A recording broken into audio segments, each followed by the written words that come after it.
Gordon Mathews is a professor of anthropology at the Chinese University of Hong Kong, and he is going to give us a talk titled, "Can Hong Kong be home for Sub-Saharan African asylum seekers?"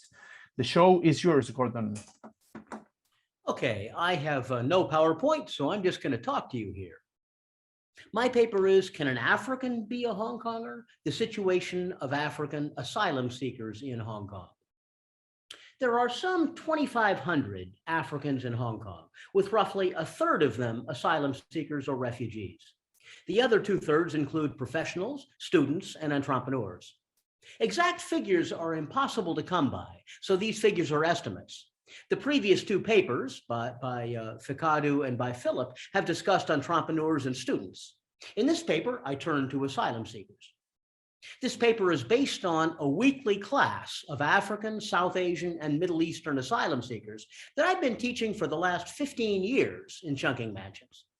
It explores whether African asylum seekers can ever be considered as Hongkongers, and whether Hong Kong can ever be considered as home. Most Africans I've spoken with report occasional events of racial discrimination, such as, for example, the occasional refusal of Hong Kong Chinese to sit next to a Black person on the MTR, Hong Kong's mass transit rail line. Some Africans I know are deeply offended when this happens, but others simply take this in stride. There are also much more serious forms of discrimination. For example, I've heard several times about incidents in which, in a dispute between Hong Kong Chinese and Africans, police listened far more to the Hong Kong side of the argument simply because they share a common language, Cantonese, whereas police may not speak English and almost certainly can't speak French, let alone Swahili or other African languages. It's hard to divide language from racial discrimination. But I've seen how, at least at immigration, officials are nicer to me as a white person than to Africans. I've seen this at other venues as well. Discrimination clearly exists. Still, there remains a big gap between professionals and students on the one hand and asylum seekers on the other. African professionals and students are granted respect in a way that asylum seekers typically are not. Now, of course, no one knows who an asylum seeker is by appearance. Asylum seekers can be recognized only through their lack of a Hong Kong ID card, which only police and bureaucrats can ask for. But they're recognized, if they're recognized as asylum seekers, they are widely looked down upon. For as asylum seekers, they are forbidden from working and from making a living in Hong Kong. They are rendered beggars, as many ruefully tell me. Asylum seekers are those who have fled their countries, but have not yet been legally recognized as refugees by the United Nations High Commissioner for Refugees, the UNHCR, or by host governments in foreign societies. Up until 2014, Hong Kong relied on the UNHCR for the determination of who was valid as a refugee. Alternatively, asylum seekers turned to the Convention Against Torture, CAT, to make their claims. Only a very small number of asylum seekers were granted refugee status, enabling them to be resettled in the US or Canada. The UNHCR accepted less than 10% of claimants. Through CAT, under 1% were accepted. In 2014, the Hong Kong government began a unified screening mechanism, taking over the determination of refugee status from the UNHCR. Since the unified screening mechanism was adopted, among 1,873 processed claims, just 8 were substantiated, accepted as valid. This is a far lower rate of acceptance of asylum seekers than other societies in the developed world. And asylum seekers, at the rate of 500 per year or more, continue to be deported. But while some asylum seekers have indeed been deported to their home countries, after their claims and appeals have been rejected, most wait many years in a Hong Kong limbo. Some in the class of asylum seekers that I teach have been in Hong Kong for 10 years or more. The large majority of asylum seekers in Hong Kong are from South Asia, with some 10% from Sub-Saharan Africa. Most asylum seekers are male between the ages of 20 and 40, with some 20% female. One reason why most are young and male is that young men may be politically active, but also young men may feel the burden to economically support their families and may feel economically stymied within their developing world home countries. The Hong Kong government has taken in most of those who claim to be asylum seekers, but almost never deems them refugees, those whose claims are seen as legitimate. Asylum seekers are typically seen as legitimate if they are fleeing political, ethnic, or religious persecution. But they're seen as illegitimate if they are seeking better economic prospects. In fact, the situation of asylum seekers is much more complex than this, and the personal, political, and economic are often inextricably woven together in their accounts and lives. In Hong Kong, just as in the world at large, there is a vast disagreement over asylum seekers, with some saying they are innocent victims subjected to forced marginalization, and others claiming that they are cheaters and criminals. In fact, from all I've learned over the years, it's clear that asylum seekers are no worse or better than any other group of human beings.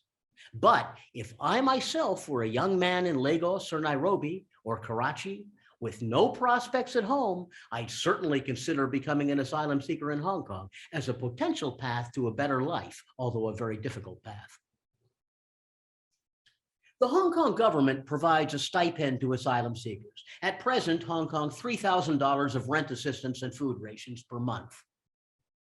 This sum, roughly US $390, is barely sufficient to stave off destitution, the Hong Kong government claims, while avoiding what they call a magnet effect of asylum seekers flocking to Hong Kong. Nonetheless, most asylum seekers work. In Hong Kong, it's absolutely forbidden on penalty of jail. There's a 2-year jail sentence for those who are found to have worked. But most do indeed work. Some asylum seekers work in e-waste, dismantling electronic appliances for their parts. Others dismantle used cars, a common enterprise in more isolated areas of Hong Kong's new territories. At these sites, lookouts survey the surrounding areas for police raids. Other asylum seekers work in restaurants or guest houses in Chungking mansions. Other asylum seekers engage in off-the-books construction or other forms of work at which they have skill, or at trade in electronic or other goods sent back to their home countries. But it's harder for Africans to work who are asylum seekers than it is for South Asians. South Asians can blend in relatively easily with those who are not asylum seekers, since there are many South Asians in Hong Kong. But since there are not many Sub-Saharan Africans in Hong Kong, Africans who work stand out, and it's more dangerous for asylum seekers to work. Most important is the fact that the sustenance provided to asylum seekers is not enough to live on.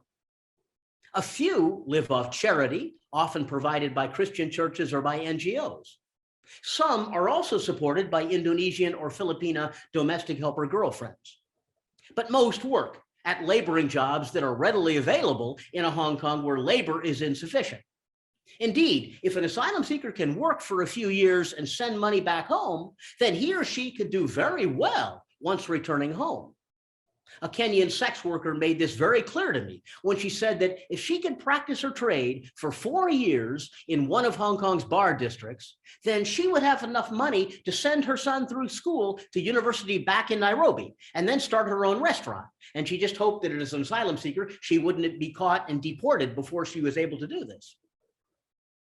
Asylum seekers at less lucrative professions have said the same thing.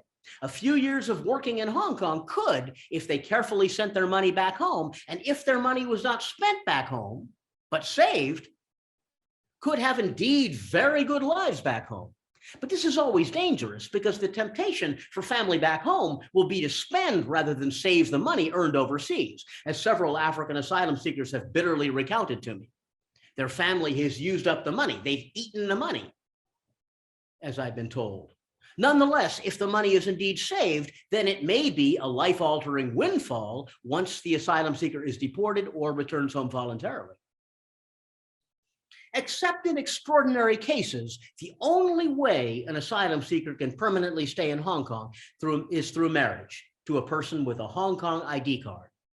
For Somalis in Hong Kong, there's been no need to seriously consider this, since the odds of obtaining refugee status and making a new life in the US or Canada have been high.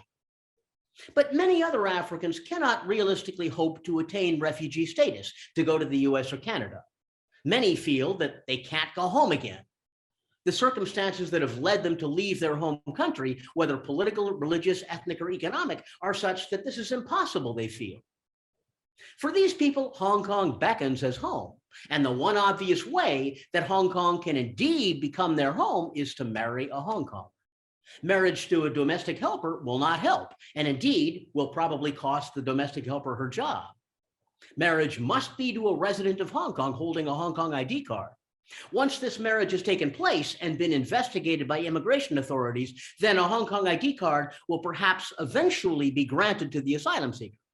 This is difficult. Immigration is very much on the lookout for what they consider to be fake marriages, and the woman must make a stable income. But this is certainly possible, and I know of 15 or more Africans who have married Hong Kongers and eventually become Hong Kongers themselves. Typically, though, relations with female Hong Kongers are difficult because I'm told, once the woman knows you're an asylum seeker, you'll never see her again. The disdain of Hong Kong women is because asylum seekers have very little money. And in materialistic Hong Kong, a man without money is not to be taken seriously. Even dating requires this. An asylum seeker whose Hong Kong girlfriend pays for him all the time is unlikely to be accepted. On a number of occasions, male asylum seekers have come to me to ask abashedly for several hundred Hong Kong dollars. I ask, why do you need the money? They say, I have a date and I can't let her know that I'm an asylum seeker. Asylum seekers can often pretend not to be asylum seekers for a while and can in some cases have fun, but eventually they cannot sustain the illusion that they are marriageable unless they work. Those asylum seekers, African asylum seekers who work, fit the norms of Hong Kong society, that all responsible adults must work. There are also gender norms. Most asylum seekers in Hong Kong are male, and work is what defines them as men. I know of 5 marriages between African asylum seekers and Hong Kongers that have apparently been quite successful, at least so far, with, to my knowledge, no rumblings of divorce. And when I go out to dinner with them, I see them very happy together. So clearly it's possible to have a happy marriage. In these cases, it's the asylum seeker men who are older and are sophisticated about the world, marrying Hong Kong women who are not in their early 20s, but rather in their 30s, who know something about relationships and who can discern what they seek in a husband. They simply are more mature. In several cases I know of, the Hong Kong wife has provided the initial financing for a business in Hong Kong, often in Chungking mansions, or in Guangzhou, that the husband then operates, enabling the husband to become, at least to some extent, a family breadwinner. The husband may not make as much money as his wife does. These women often have university degrees in Hong Kong. Before the man becomes economically self-sufficient, he must accept his wife's economic superiority, something quite difficult for most of the African men I know. These men have, in their asylum seeker years, typically violated Hong Kong law by working and obtained enough money to woo a Hong Kong woman. Eventually, though, through marriage and the eventual attainment of a Hong Kong ID card, they can come to work legally, and the contradiction in their lives between being socially accepted and disobeying the law can end. They can do both. But tragedy can also result from these marriages, beyond that of divorce. In one case, a few years ago, the Hong Kong wife of an African asylum seeker, pregnant with his child, killed herself and her unborn child.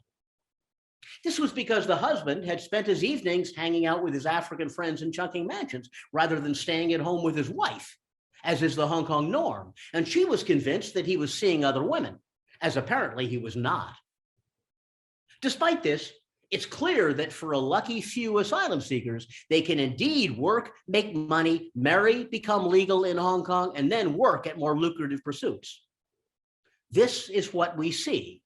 And if an asylum seeker can go through this, there are several ways to resolve this. One is for the asylum seeker to gain refugee status and settle in another country. Or another, as I've been talking about, is for the asylum seeker to successfully marry a Hong Kong woman and become eventually a permanent Hong Kong resident. In this limited way, an asylum seeker may indeed become a Hong Konger, legally and perhaps socially as well. Over the past few years, many of the long-term African asylum seekers in Hong Kong I know have left the city. Some of them have left as refugees bound for Canada or the US and are now citizens in these countries. Others have found a way to go to such places as Vietnam and Indonesia and become English teachers. Now, it's very interesting. Those who've gone to Canada or the US are often doing rather low-level jobs. They can't become teachers and so on. Whereas those who have gone to developing world countries like Vietnam and Indonesia are able to become English teachers or business consultants. And they're able to do it by getting their passport back. So these are alternative routes for asylum seekers in Hong Kong. These people have indeed found successful life paths for themselves, but not in Hong Kong. The only way Hong Kong can become home is through marriage to a Hongkonger. Now, some have said that you can become successful if you can go to university. Well, you may be able to, but you cannot get a Hong Kong ID card through simply becoming a student. That's not the case. It's possible after you graduate to get a Hong Kong ID if an employer employs you, but that's a very treacherous path. Marriage is the only way that it can successfully be done.